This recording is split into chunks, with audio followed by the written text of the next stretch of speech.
Okay, as I'm going to finish up tonight, this has been some of the most difficult videos I've ever done. Just trying times.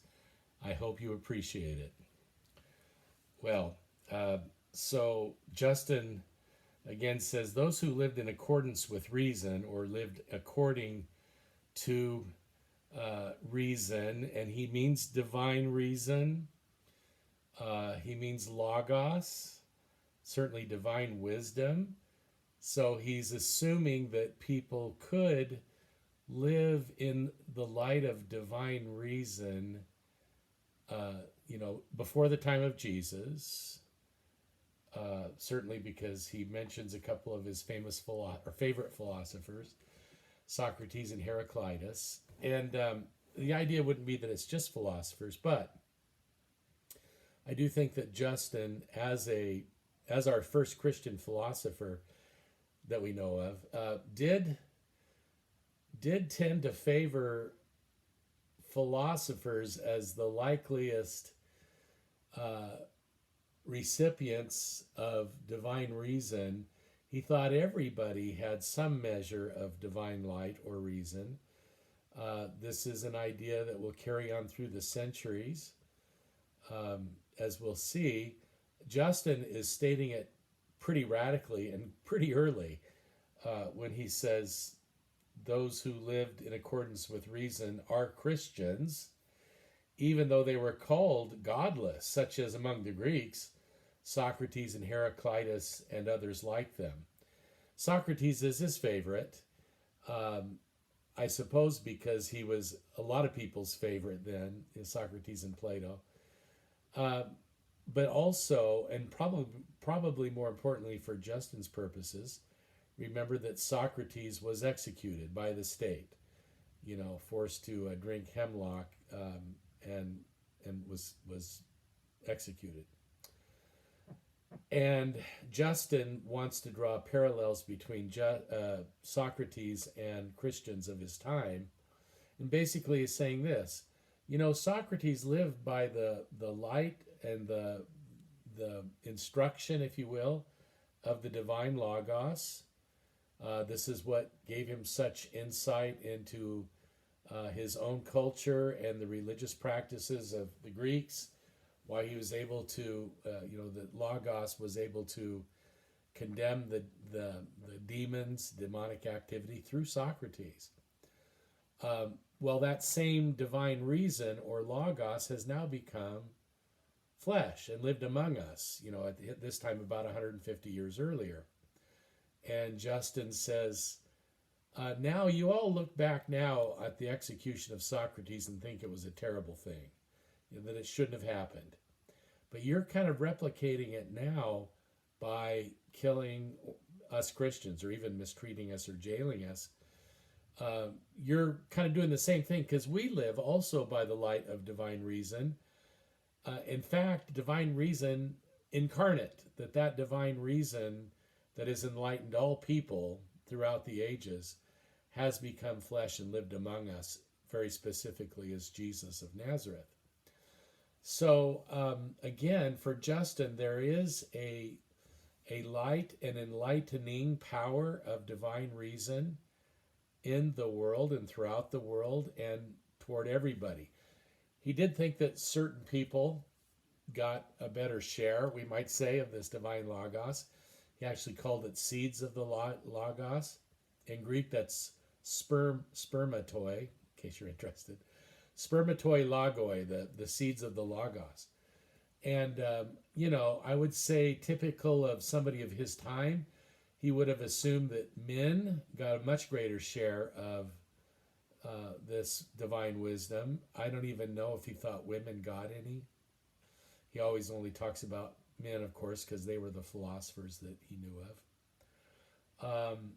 He certainly would have thought men got a better share than women. And then we could say he would have thought probably that educated men just had the blessing of being able to receive more divine wisdom. And we know he put at the top shelf philosophers. I think Justin would have assumed that if a person was a philosopher or become a philosopher, it was because they'd been touched and inspired by divine wisdom, divine logos, to seek after and to love the truth. So, and wisdom. Remember, philosophy actually means love of wisdom, or lovers of wisdom. So also those who lived without reason were ungracious and enemies to Christ, and murderers of those who lived by reason. But those who live by reason and those who so live now are Christians. So he puts Socrates. And again, the other one he mentions is Heraclitus. I don't know if you've ever heard of Heraclitus, but you may have heard the line for which he is most famous. I think we only have fragments of his writings, little bits here and there. One of those bits is, "You cannot step into the same river twice." Have you ever heard that one? If you haven't, you have now. And it was written, I think all the evidence points to this Greek philosopher Heraclitus, whom I think I would like a lot. You cannot step into the same river twice is emphasizing, of course, the dynamic nature of reality, things always changing and moving. So that here's the way I think about it. Obviously, you can't step into the same river twice, because between the first time and the second time of stepping into the river, that river is changed. You're stepping into a different bit of water that's flowing over your toes. But I think also we could say this. You cannot step into the same river twice, because you wouldn't be the same person, even if you did it, like stepped in once and took your foot out and waited 5 seconds and stuck it in again.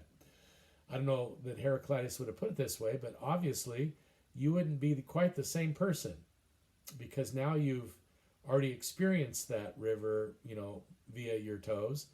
You know about how fast it's moving, what the temperature is.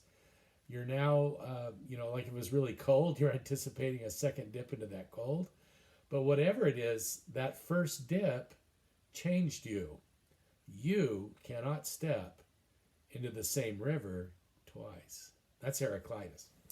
And Justin Martyr said he was a Christian, so hallelujah for that. I fully anticipate being able to have a conversation with Heraclitus about his sentence, his statement someday in the age to come on Justin's authority. Well, let's see. Anything else there? I think that's the main thing. Well, maybe we'll just finish it off.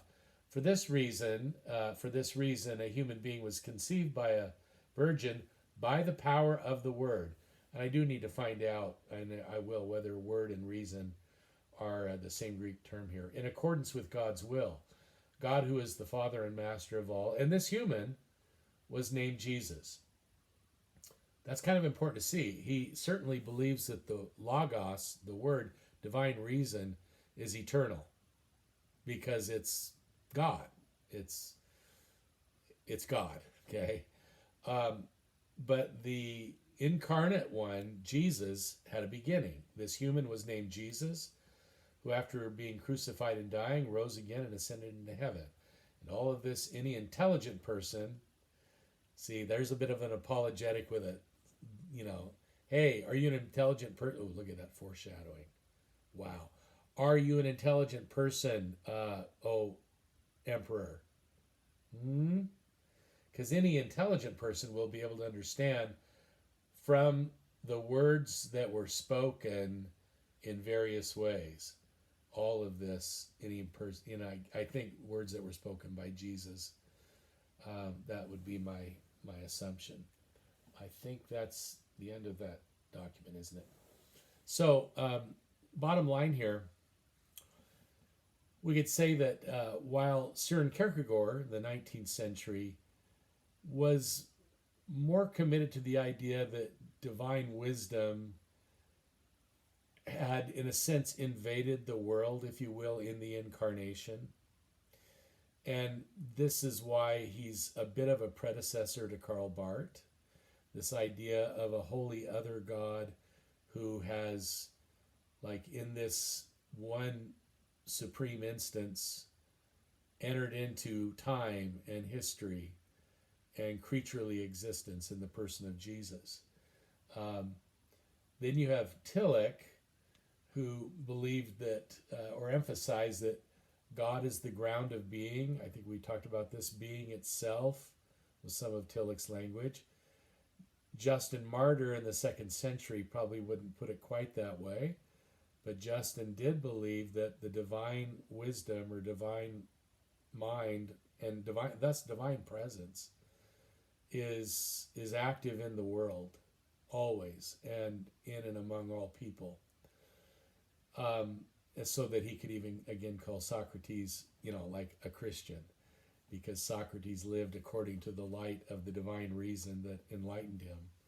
And I think Justin thought Socrates did this very, very well. And again, it didn't hurt Justin's point that Socrates was executed by the state, and by the time Justin lives, nobody thought that had been such a great idea, because now Socrates, stock had risen considerably, and it was seen as a tragedy that he had been executed as a political insurgent and atheist and all the other things they accused him of. Well, I hope, despite the fact that these videos tend to be a little choppy and invaded with all kinds of craziness, that this will be helpful a little. And it's now late Tuesday night, and I'm planning to see you all Wednesday. I'm going to go ahead and post this stuff tonight, but I will make it due probably Saturday. Do as in that you watch these and take your wonderful copious notes to show me all that you learned. All right. Thanks, young friends. Bye-bye.